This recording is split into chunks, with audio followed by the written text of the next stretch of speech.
नमस्कार, आप देख रहे हैं पहरेदार भारत न्यूज और इस वक्त की तस्वीरें आप सिरसा के युवक साहित्य सदन से देख रहे हैं, जहां पर कैबिनेट मंत्री कृष्ण बेदी पहुंचे हैं। भाजपा वरिष्ठ नेता गोविंद कांडा और भाजपा के सभी नेताओं ने कृष्ण बेदी का जोरदार स्वागत किया है। आप तस्वीरें देख सकते हैं कि इस वक्त सिरसा में युवक साहित्य सदन में मंत्री पहुंचे हैं। आपको बता दूं, हिसार एयरपोर्ट के उद्घाटन की तैयारियों में पार्टी संबंधित पदाधिकारियों की ये मीटिंग है जो रखी गई है। यहाँ पर आइए एक वीडियो के माध्यम से सुनते हैं कैबिनेट मंत्री कृष्ण बेदी को। भारत माता की, भारत माता की,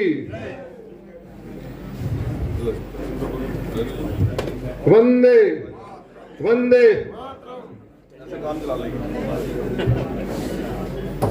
आज भारतीय जनता पार्टी जिला सिरसा और हमारा संगठनात्मक जिला डबवाली के दोनों जिलों की हमारे संयुक्त रूप से कार्यकर्ताओं की बैठक हुई और इस बैठक में 14 अप्रैल को भारत रत्न डॉक्टर BR अम्बेडकर जी का जो जन्म जयंती समारोह और उस दिन एक बहुत बड़ी योजना के तहत युग प्रवर्तक समाजवाद के सबसे बड़े घोतक महाराजा अग्रसेन जी के नाम पर अंतर्राष्ट्रीय हवाई अड्डा हिसार में जनता को समर्पित करने के लिए हमारे देश के नहीं दुनिया के सर्वश्रेष्ठ नेता श्रीमान नरेंद्र मोदी जी आ रहे हैं और उनका भव्य स्वागत हो और डॉक्टर BR अम्बेडकर जी की जयंती समारोह में सिरसा जिला से भी हजारों की संख्या में कार्यकर्ता पहुंचे।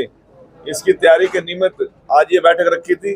हमारी पार्टी के सभी वरिष्ठ नेता यहाँ पर उपस्थित हैं। बहन सुनीता जी हैं, आदरणीय चोपड़ा जी हैं, भाई कांडा जी हैं, भाई देव कुमार शर्मा जी हैं, हमारे नवनियुक्त हमारे नगर परिषद के चेयरमैन भाई शांति स्वरूप जी, देवशील जोधा जी और मंगवाना जी और हमारे शीशपाल कंबोज जी, वेद फुल्ला जी, सुरेंद्र आर्या जी, बहन रेणु जी, सभी नेतागण यहाँ पर उपस्थित हैं।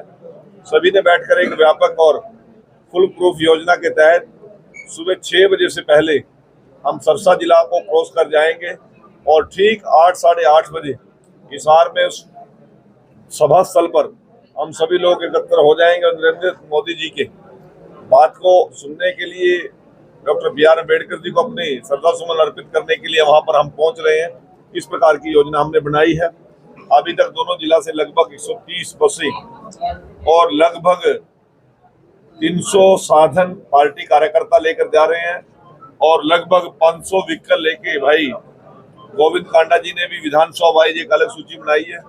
तो कुल मिलाकर एक भव्य शो सिरसा जिला की तरफ से होगा।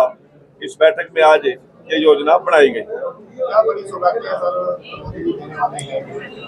हमारे सिरसा को यदि आप पुराने टाइम से स्टडी करो, दादरी, भिवानी, फतेहाबाद और सिरसा और हिसार, ये ओल्ड हिसार जिला का पार्ट है।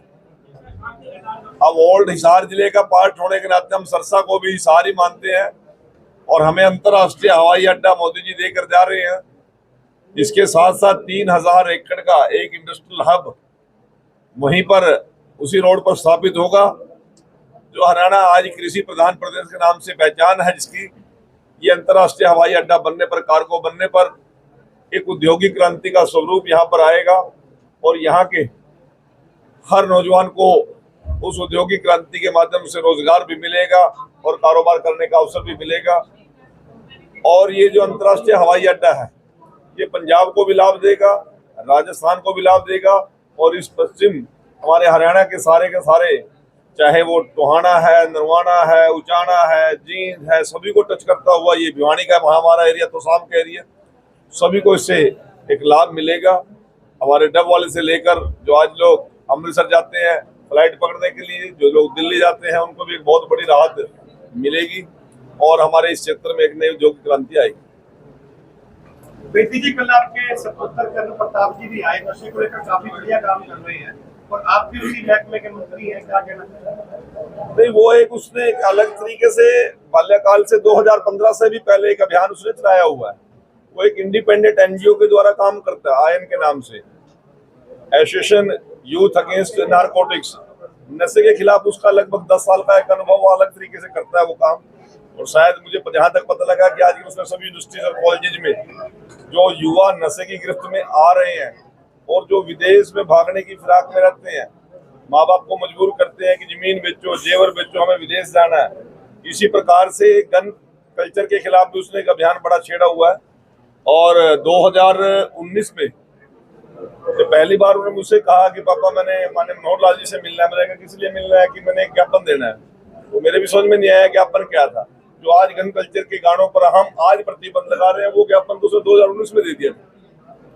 और नशे के अगेंस्ट उसका 2015 से एक सफल आयोजन चल रहा है और लगातार वो प्रयासरत है।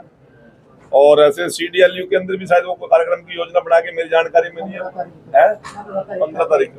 वो एक अलग तरह का सामाजिक स्वरूप के अंदर नियमित काम करता है और उसके अंदर एक जुनून है नशे के खिलाफ एक काम करने का। कितने लोग सर वहाँ पहुँच रहे हैं? हमारे लगभग 15 जिला के कार्यकर्ता पहुंच रहे हैं। जिस प्रकार का उत्साह सरसा में है, जो सबसे फार अवे हमारा जिला है, वो आप अंदाजा लगा लीजिए। जींद में, भिवानी में, हिसार में, हांसी में, दादरी में और उसके साथ सोनीपत में, इन जिलों में किस प्रकार का उत्साह होगा। बहुत जबरदस्त उत्साह के साथ लोग इस कार्यक्रम में जा रहे हैं। सर हरियाणा के अंदर बेरोजगारी दर पहले ही बढ़ रही है, इस मौके के ऊपर HKRN के भी विद्यार्थी निकाल रहे हैं सर लगे हुए, तो उसके लिए सर क्या कहेंगे? पहले आप इसको स्टडी कर लीजिए, तब आप क्वेश्चन करना मेरे को। जब आंकड़े देखोगे आप सुनो ये आंकड़े कह रहे हो, आपके पास ऑथेंटिक आंकड़े नहीं है बेरोजगारी के। हरियाणा प्रदेश के अंदर जिस प्रकार के कांग्रेस और उस प्रकार के विपक्ष के लोग इस प्रकार का बाउंडर मचा रहे हैं, ऐसी स्थिति नहीं है। विधानसभा के अंदर जब उनके आंकड़े ठीक कराए तो उनके भी ठीक होंगे। इस प्रेस कॉन्फ्रेंस के बाद आपके भी आंकड़े ठीक करा के जाऊंगा मैं। ये कहने के लिए कहना है कि बेरोजगारी बढ़ रही है, परंतु मैं एक बात कहता हूँ, प्रति व्यक्ति आय सबसे ज्यादा यदि किसी प्रदेश की बढ़ रही है तो वो हरियाणा की बढ़ रही है। सर अब HKRN के सर जो कर्मचारी थे वो भी सर निकाले गए। आपने इसमें स्टडी करनी चाहिए, क्योंकि HKRN में मुख्यमंत्री जी ने तय किया है कि जिन कर्मचारियों के पूरे 5 साल का कार्यकाल हो गया, उसको 58 साल की उम्र तक कोई हिला नहीं सकता।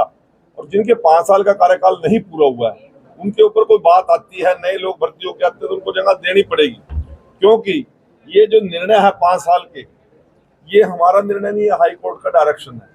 सरकार हाई कोर्ट के डायरेक्शन पर कोई निर्णय लेके बात की थी। और आप स्टडी कीजिए, मुख्यमंत्री जी का यही बयान बार बार आया, जिन लोगों का कार्यकाल 5 साल का हो गया है उनको नहीं डिस्टर्ब करेंगे। अब यदि कोई 6 महीने या साल रह के हटाना पड़ रहा है, कोई पक्के कर्मचारी आगे, तो वो उस प्रकार की बात आप तक पहुंच रही है। और आंकड़े जरा आप लोग पत्रकार हो, कोई और आंकड़े दुरुस्त करने की बात आएगी तो मैं कराऊंगा आपको।